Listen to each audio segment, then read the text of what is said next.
ये एक बड़ी इंपॉर्टेंट कोट भी है कि simplicity is the most complicated thing.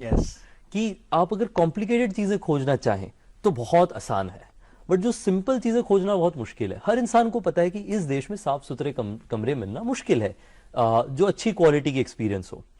But किसी ने भी इसकी तरफ उस डायरेक्शन पे एक रियल अटेम्प्ट नहीं किया।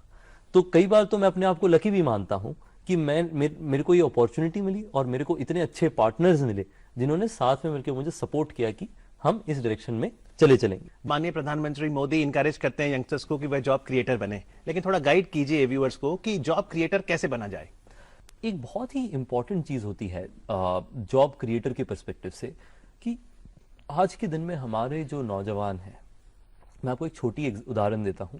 हमारी एक रिजर्वेशन टीम है, फ्रंट ऑफिस जो कंज्यूमर की सर्विस और इन सब क्वेरीज को मैनेज करती हैं।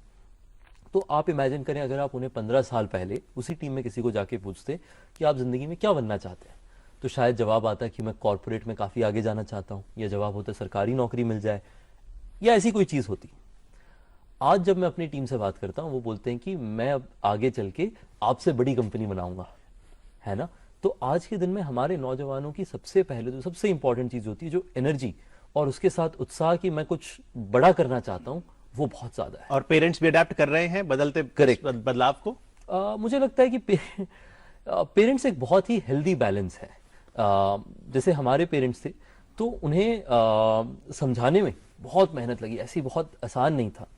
तो मैं आपको बताता हूं उस समय मेरी डिस्कशन क्या थी। तो एक सबसे इंपॉर्टेंट चीज मैंने सोचा कि मुझे अगर आगे चल के जिंदगी में लाखों लोगों को कन्विंस करना है कि ये सही चीज है, तो अपने पेरेंट्स को तो कन्विंस करना सबसे आसान होना चाहिए मेरे लिए। बिल्कुल ठीक है ना। तो मैंने उस तरह से एक चैलेंज की तरह लिया उसे।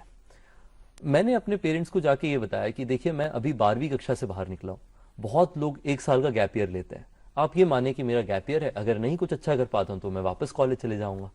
तो उन्हें लगा कि चलो ये लॉजिकल है।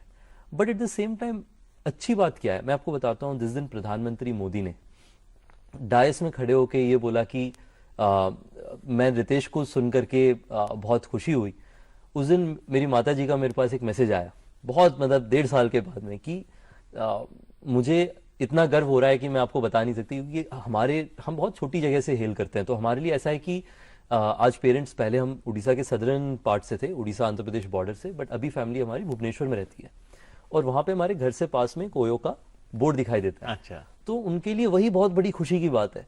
तो उसके आगे जब उन्होंने देखा कि प्रधानमंत्री हमारे बारे में बात कर रहे हैं, तो हमारे फैमिली को बहुत गर्व हुआ। तो मैं इमेजिन कर सकता हूं जब देश में बहुत सारे नौजवानों के घर में उनके पेरेंट्स देख रहे होंगे कि देश के प्रधानमंत्री बोल रहे हैं ये ठीक चीज है, तो शायद हम हमारे बच्चों को ये करने के लिए अलाउ कर सकते हैं। आज जिन्होंने ये सफलता पाई है वे सिर्फ एंटरप्रेन्योर नहीं है, एक प्रकार से एडवेंचर उनकी प्रकृति का हिस्सा है, तब जाकर के होता है। स्टार्टर की सक्सेस सिर्फ एंटरप्रेन्योरशिप क्वालिटी से नहीं है, रिस्क टेकिंग कैपेसिटी, एडवेंचर करने का इरादा, ये उसके साथ जुड़ता है। तो आप ये मानेंगे कि इस बदलते समय में जहां पे अब टेक्नोलॉजी है और यंगस्टर्स का रिस्क एपिटाइट भी बड़ा है, तो चाहे कोई रेडी भी चला रहा है, कोई चाय बेच रहा है, कोई कुछ भी कर रहा है, वह भी एक सफल स्टार्टअप एंटरप्रेन्योर बन सकता है। आज के दिन में मेरा भरोसा ये है कि वो जो इंसान है जो छोटा बिजनेस कर रहा है, वो इंसान की एक्चुअली सक्सेस की भी अपॉर्चुनिटी ज्यादा है इन कंपैरिजन टू जो आज के दिन में उस बैकग्राउंड से नहीं आता है। तो मैंने ओयो शुरू करने के पहले मैं कम से कम 10 बार फेल हुआ हूं, छोटी छोटी चीज करते हुए। कभी मैं ट्रैवल एजेंसी चलाने की कोशिश किया, कभी मैंने सिम कार्ड बेचने की कोशिश की। उन सब में रीजनेबल सक्सेस आया, पर उनसे काफी सीख मिली। आप उन्हें इंकरेज कर रहे हैं कि फेलियर से ना डरें, उससे कुछ ना कुछ सीखें। करेक्ट। और देखिए फेलियर के अंदर एक बड़ी अच्छी चीज है ये कि फेलियर जो है ना, वो एक बहुत ही सब्जेक्टिव चीज है। जिसका मतलब आप हर रोज फेल होंगे, बट उससे आपको लगेगा कि अच्छा मैं और क्या ट्राई करूं जिससे सक्सेसफुल हूं। आज भी अगर आप बोलें तो एक तरीके से आप जैसे बोल रहे हैं कि हमने काफी अच्छा किया, बट मैं आपको बता नहीं सकता कि हम तैयारी कर रहे हैं बड़ी से बड़ी फेलियर की। हम कोशिश करते हैं कि हम फेल हो, ताकि अगर हम फेल हो जाए तो हम जल्दी सीख जाते हैं कि क्या गलतियां नहीं करनी है, और उसके बाद हम सक्सेस की तरफ बढ़ते चलते हैं।